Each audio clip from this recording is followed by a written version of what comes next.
अस्सलामुअलैकुम। Family cuisine में आप सबको खुशामदीद। आज मैं एक बहुत ही आसान और मज़ेदार सी रेसिपी के साथ आई हूँ जो कि बहुत ही आसानी से और बहुत ही कम वक्त में तैयार हो जाती है और इसे बड़े और बच्चे भी बेहद पसंद करते हैं। इस डिश को आम अल्फाज में हम अंडे का सालन कहते हैं और कुछ लोग इसे एग करी भी कहते हैं। तो आज हम बिल्कुल ढाबा स्टाइल और रेस्टोरेंट स्टाइल के एग करी की रेसिपी लेकर आए हैं और इस आसान सी और मज़ेदार सी रेसिपी को हम किस तरह से बनाएंगे ये जानने के लिए आपको वीडियो को पूरा देखना होगा, वो भी बिना स्किप किए। तो वीडियो को पूरा ज़रूर देखिएगा। वीडियो को देखने के बाद लाइक भी ज़रूर कर लीजिएगा और जिन लोगों ने मेरे चैनल को सब्सक्राइब नहीं किया है और वो मेरी वीडियोस को शौक से देखते हैं, उनसे रिक्वेस्ट है कि वो भी मेरे चैनल को सब्सक्राइब कर लें।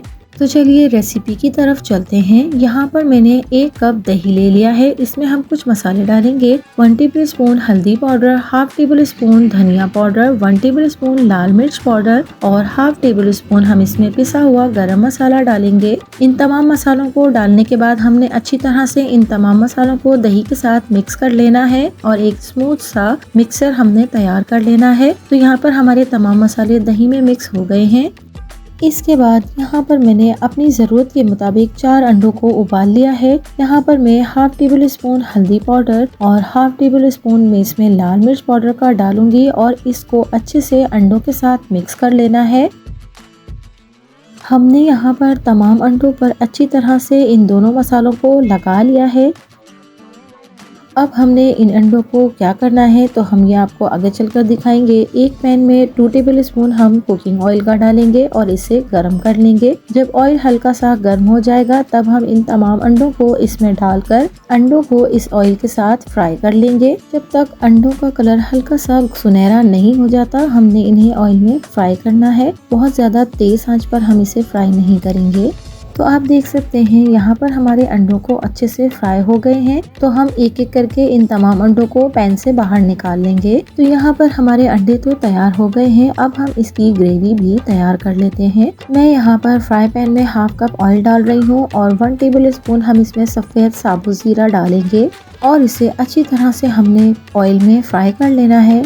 2 से 3 मिनट तक हमने हल्की आंच पर जीरे को फ्राई करना है। जब जीरा हमारा थोड़ा थोड़ा गोल्डन हो जाएगा तब हम इसमें 2 अदद सब्ज मिर्चें काट कर डाल देंगे और इन्हें भी हम ऑयल में फ्राई करेंगे। हस्बे जायका हम इसमें नमक डालेंगे और 1 कप हम इसमें ब्राउन की हुई प्याज को शामिल करेंगे। 1 टेबल स्पून लहसुन अदरक का पेस्ट और 1 अदद दरमियाने साइज का टमाटर हम इसमें काट कर डाल देंगे और इसे ऑयल में और मसाले के साथ अच्छी तरह से फ्राई करेंगे जब तक टमाटरों का छिलका अलग नहीं हो जाता। जब ये अच्छे से फ्राई हो जाएंगे और टमाटर नरम हो जाएंगे तभी इसके छिलके अलग होना शुरू हो जाएंगे। तो हम इसे स्पून की मदद से इन तमाम छिलकों को अलग कर लेंगे और मसाले को अच्छे से हमने भून लेना है। तो जब तक यहाँ पर हमारा मसाला भून रहा है, अगर आप मेरे चैनल पर नए हैं और अगर आपने मेरे चैनल को सब्सक्राइब नहीं किया है तो मेरे चैनल को सब्सक्राइब कर लीजिए। पास में लगे बेल आइकन को भी जरूर दबा दीजिए। इससे मेरी वीडियोस की नोटिफिकेशंस आपको सबसे पहले फ्री में देखने मिलेंगे। तो जी यहाँ पर हमारा मसाला भुन गया है, टमाटर अच्छे से गल चुके हैं। अब बारी आती है उस मसाले की जो हमने दही में बनाकर रखा है, वो हम तमाम इसमें डाल देंगे।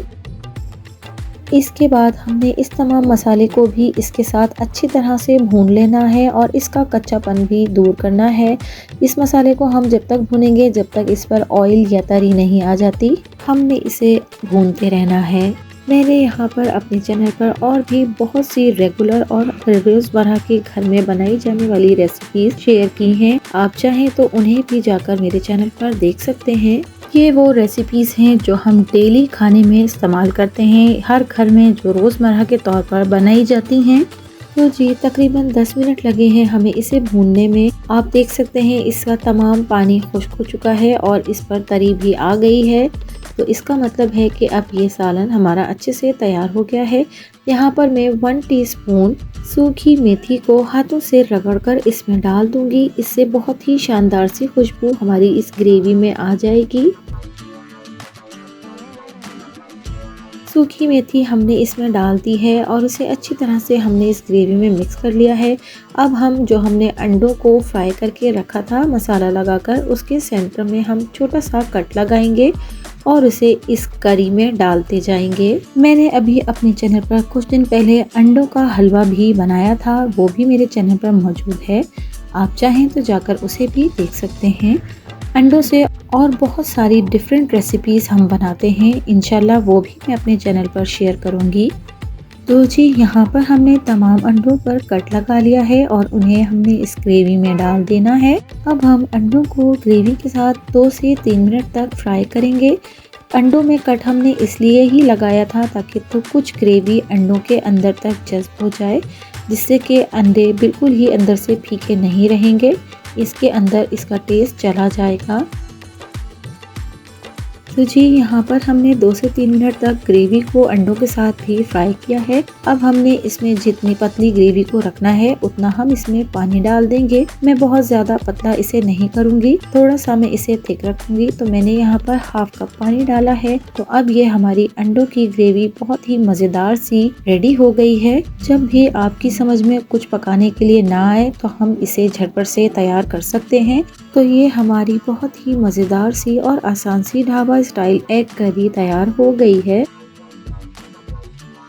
आप भी मेरी इस रेसिपी को ज़रूर ट्राई कीजिएगा और कमेंट्स के ज़रिए अपना फीडबैक भी ज़रूर दीजिएगा और मेरी इस रेसिपी को अपने फैमिली फ्रेंड्स में भी ज़रूर शेयर कीजिएगा।